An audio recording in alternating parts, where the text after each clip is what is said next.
I'm very happy to be here and very honored to be allowed to talk in front of you guys for 20 minutes.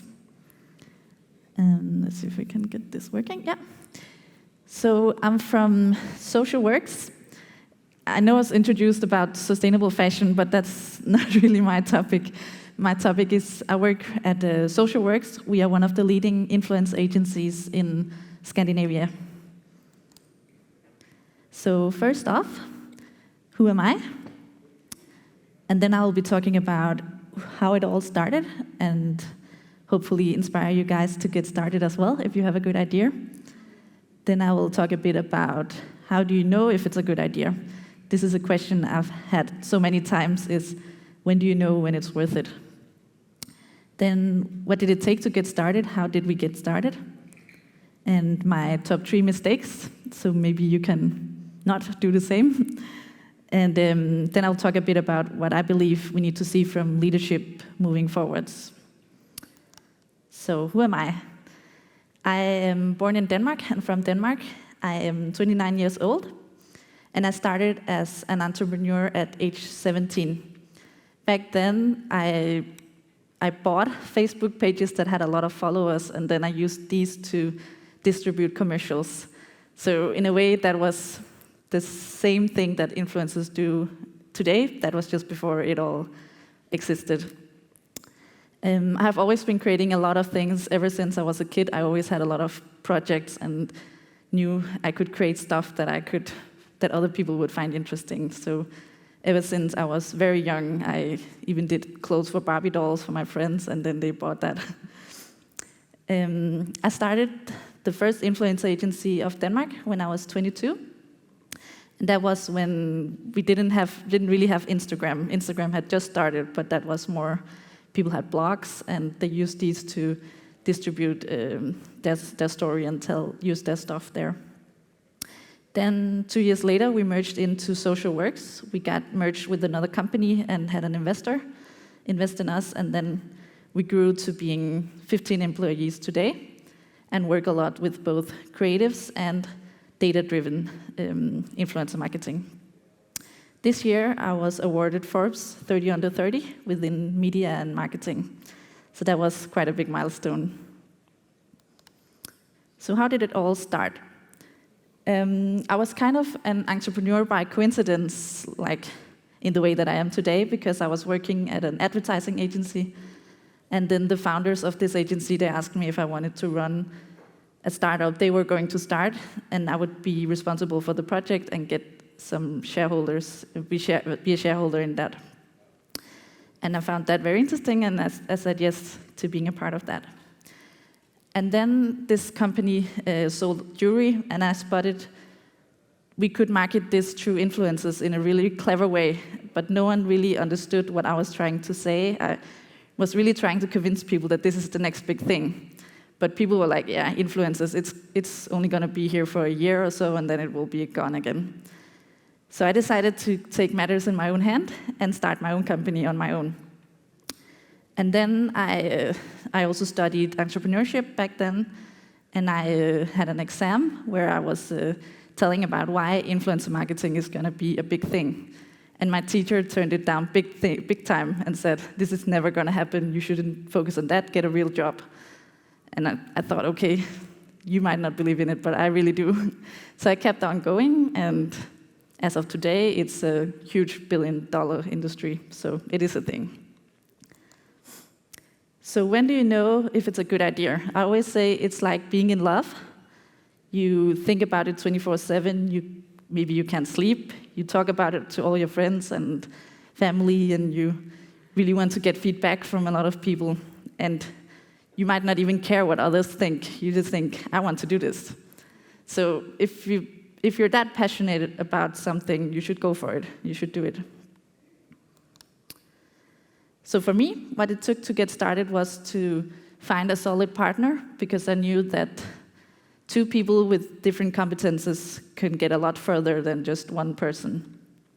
So I found my partner, who is a really good salesperson, and I'm more into strategy and concepts, but he was a really good people's person, so I thought us together would make a really good team. Then, of course, you have to decide if you're willing to put the time into it that it takes, because it will take a lot of your time, and you should be willing to work 50 hours a week if that's what it takes. So you should agree with yourself towards if this is something you want to invest so much time in. Then I want to tell you a bit about my top 3 mistakes during the last 7 years in this company. And one of the things when I first started, because we had an investor, this means that we had quite a lot of employees from the beginning when we ran social works, and I didn't have the leadership competences. I wasn't developed like that. I hadn't tried it before. So one of the things I said to my friends were, I wish employees could just be robots. That would be so much easier. But that is a big mistake, because if you really invest in people and you start to care, really care about people and know what motivates them, you will get so much back in return, and you will be inspired. You will get a lot of feedback on how to run your business. So it's really important to invest in people, of course. So yeah, you need to learn how to develop yourself as a leader, and you need to develop your whole team a lot. This is probably the one thing you will be doing the most of. Then it can be going too slow. You can also go too fast. We have seen that a lot of times. But also be careful that you don't go too slow, because you tell yourself, I cannot do that. That's too big a responsibility. Or you're maybe scared to go faster. But dare to go full speed. But of course, be cautious and have your numbers in place. But if you can see that this is working, then dare to grow it and make it even bigger. Because our company was so small to begin with, but it was also one of the first influencer agencies. So if we had just been really fast and signed a lot of influencers to begin with, we would have been even bigger today than we are today. So dare to go full speed. Then one of the advices I got when I first started, it was hire slow, fire fast. That's a saying it's a very American saying maybe. But I would say you can definitely fire too fast. If you're responsible for your team, you're responsible for the whole team.